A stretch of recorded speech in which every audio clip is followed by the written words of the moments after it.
Hello guys, स्वागत है आप सबका। तो आज हम बात करेंगे अदानी ग्रुप के एक स्टॉक्स की। हेडलाइन को देख सकते हैं कि अदानी ग्रुप की इस कंपनी में प्रमोटर ने बढ़ाई हिस्सेदारी, फोकस में शेयर।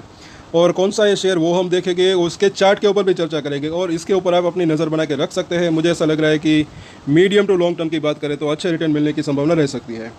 सबसे पहले तो यहाँ पर देख सकते हैं कि अदानी ग्रुप की कंपनी अदानी एंटरप्राइज की यहाँ पर बात हो रही है। आपकी इसके अंदर होल्डिंग हो या ना हो, लेकिन इसके ऊपर नज़र बना के रख सकते हैं।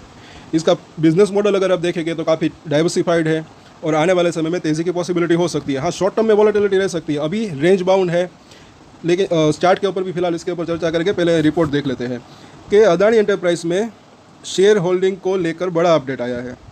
कंपनी के प्रमोटर ने कंपनी में हिस्सेदारी में 2.02% की बढ़ोतरी की है। इसके साथ ही कंपनी में प्रमोटर की हिस्सेदारी 72% के आसपास की जो इससे बढ़कर 74% के आसपास की जो है हिस्सेदारी हो गई है। अच्छी खासी हिस्सेदारी प्रमोटर की है अभी भी। और मार्च 2024 में तिमाही में म्यूचुअल फंड्स ने अपनी हिस्सेदारी 1.49% से बढ़ाकर 1.71% की हिस्सेदारी की थी। और मार्च में समाप्त तिमाही में अदानी एंटरप्राइज का मुनाफा साल दर साल 38% घटकर 451 करोड़ रुपये रह गया। कंपनी की आय जो है वो वित्त वर्ष की चौथी तिमाही में लगभग 1% बढ़कर 29,180 करोड़ रुपए हो गया है। और शेयर का प्रदर्शन यहाँ पर दिखाया गया है कि शुक्रवार को शेयर के अंदर इसके ऊपर जो है हम चार्ट के ऊपर चर्चा कर लेते हैं। चलिए, डेली चार्ट अगर देखें इसका तो 3261 रुपये के ऊपर क्लोजिंग रही 1% की तेज़ी के साथ, 1% के आसपास की।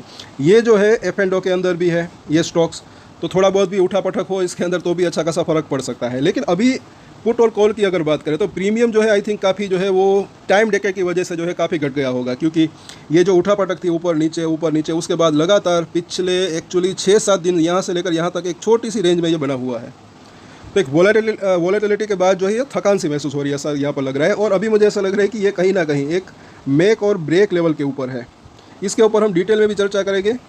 और पहले तो जो है यहाँ पर वीकली चार्ट के ऊपर जब हम इसको देखते हैं, यहाँ पर आप एक चीज़ ऑब्जर्व कर सकते हैं कि 5 और 9 वीक का मूविंग एवरेज जब तक इसके ऊपर बरकरार है तब तक ऐसा लग रहा है कि तेज़ी बनी रह सकती है, स्ट्रेंथ बनी रह सकती है। इस हफ्ते ये चीज़ अच्छी रही कि इसके ऊपर इसने क्लोजिंग दी, लेकिन आने वाले सोमवार मंगलवार को या फिर आने वाले पूरे हफ्ते की अगर बात करें शुक्रवार तक, क्योंकि ये वीकली चार्ट है, तो शुक्रवार तक आते आते अगर ये दोनों ही मूविंग एवरेज के नीचे क्लोजिंग देता है तो थोड़ी सी गिरावट आ सकती है। और क्योंकि यहाँ पर अगर आप देखेंगे पिछले दिनों में जैसे ही इसके ऊपर था तब तक ये स्ट्रेंथ बनी हुई थी, लेकिन जैसे ही इसको तोड़ा उसके बाद ये नीचे आया, थोड़ा सा और नीचे आया, स्ट्रेंथ के अंदर फिर कमी आ जाती है जब 5 और 9 वीक का मूविंग एवरेज को नीचे हो जाता है तो, क्योंकि इसको आप फास्ट मूविंग एवरेज भी कह सकते हैं। अभी यहाँ पर वीकली चार्ट के ऊपर जब हम देखते हैं थोड़ा सा लंबा, तो लॉन्गर टर्म की अगर बात करें तो जैसे कि मैंने बात की लॉन्ग टर्म में अच्छे रिटर्न मिलने की संभावना रह सकती है। तो जब से ये हिडनबर्ग की रिपोर्ट आई और यहाँ पर जो है एक्चुअली इसने नीचे में इससे भी नीचे का लो बनाया था, उसके बाद एक हायर लो की सिचुएशन बनी हुई है, कैसे कहीं ना कहीं ऐसा लग रहा है। तो आगे भी ये सिचुएशन बनी रह सकती है। यहाँ पर ऊपर आया, फिर थोड़ा कंसोलिडेशन हुआ, थोड़ा प्रॉफिट बुकिंग आई, फिर ऊपर आया। अब यहाँ पर भी जैसी सिचुएशन जो है यहाँ पर बनी थी वैसी ही यहाँ पर बनी हुई है। ऐसा लग रहा है कि थोड़ा सा कंसोलिडेशन, उसके बाद ये गिरावट, उसके बाद ये तेज़ी भी आ गई।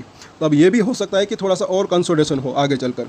लेकिन ये वॉलेटिलिटी के अंदर भी जो है सपोर्ट और रेजिस्टेंस के ऊपर नज़र रखकर मुनाफा, अगर शॉर्ट टर्म की भी बात करें तो एक प्रॉफिट कमाने की संभावना रह सकती है। बाकी लॉन्ग टर्म की बात करें तो एक अच्छा रिटर्न मिलने की संभावना रह सकती है।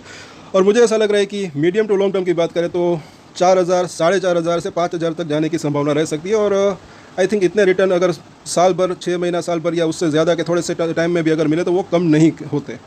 अभी फिलहाल जो है बुलिंजर बैंक को डेली चार्ट के ऊपर लगाया है, तो जो इसकी मिडिल लाइन है वहाँ पर कामकाज कर रहा है, वहाँ पर ये सपोर्ट लिया है। आज के दिन भी अगर देखें उसी लेवल के आसपास, तो अगर इस लाइन के भी ऊपर ये टिका रहता है तो इसकी जो ऊपरी लाइन है वहाँ तक जाने की संभावना रह सकती है, जो कि 3500 रुपये के आसपास है। लेकिन अगर इसको डिसाइसिवली तोड़ता है नीचे की तरफ, फिर जो है 5 और 9 वीक का मूविंग एवरेज भी टूट जाएगा। तब जो है ये इसकी निचली लाइन है जो कि अभी 2950 के आसपास है। इन तीनों ही लाइन के अंदर डेली चेंजेस होते रहते हैं, वहाँ तक जाने की संभावना रह सकती है, जो कि आगे चलकर 3000 तक जा सकती है। तो यहाँ पर इसके सपोर्ट और रेजिस्टेंस हम देख लेते हैं, जो कि काफ़ी यूज़फुल रह सकते हैं। और अभी जैसे कि यहाँ से लेकर यहाँ तक की बात करें, एक अच्छा खासा टाइम बिताया है, कंसोलिडेशन हुआ है इसके अंदर। तो जब तक ये दोनों ही मूविंग एवरेज के ऊपर है तब तक ऐसा लग रहा है कि स्ट्रेंथ बनी हुई रह सकती है। लेकिन एक तो ये मूविंग एवरेज डेली चार्ट के ऊपर और वीकली चार्ट के ऊपर अगर इसको तोड़ा तो नीचे की संभावना रह सकती है, अदरवाइज ऊपर जा सकता है। और यहाँ पर इसने एक शायद गैप भी छोड़ा है। तो सपोर्ट की बात कर लेते हैं पहले। तो 3260 रुपये के आसपास का प्राइस है पहला इसका जो सपोर्ट है, यह दिख रहा है 3180 का। उसके नीचे जो है तकरीबन 3060 और उसके नीचे जो है in the round figure number देखें तो 3000 से लेकर 80 रुपये का जोन। तो ये अभी इसके नज़दीकी सपोर्ट दिख रहे हैं यहाँ पर। रजिस्ट्रेशन की बात करें तो पहला रजिस्ट्रेशन इसका जो है 3360 रुपये के आसपास का जोन, उसके बाद जो है 3450 से लेकर 3550 रुपये का जोन। तो ये अभी इसके नज़दीकी रजिस्ट्रेशन दिख रहे हैं। अगर बाउंस बैक आता है तब की बात है। तो इन सभी सपोर्ट और रजिस्ट्रेशन के ऊपर नज़र बना के रख सकते हैं। और बाकी लॉन्ग टर्म के लिए मुझे ऐसा लग रहा है कि ये अच्छा रह सकता है, तो इसके ऊपर आप अपनी नज़र बना के रख सकते हैं। तो आज के वीडियो में इतना ही। अगर अच्छा लगा तो लाइक शेयर एंड सब्सक्राइब करें। और एक स्टैंडर्ड डिस्क्लेमर जो कि मैं हमेशा देता हूँ, आप कोई भी ट्रेड ले उससे पहले अपनी रिसर्च करें, अपने फाइनेंशियल एडवाइजर की सलाह ले, उसके बाद ही कोई डिसीजन ले। और डिसीजन ले तो उसकी जिम्मेदारी मैच्योरिटी के साथ खुद ही ले। ये वीडियो मैंने एजुकेशन पर्पस के लिए बनाई, मेरी तरफ से कोई बाय या सेल की रिकमेंडेशन नहीं है। Thank you.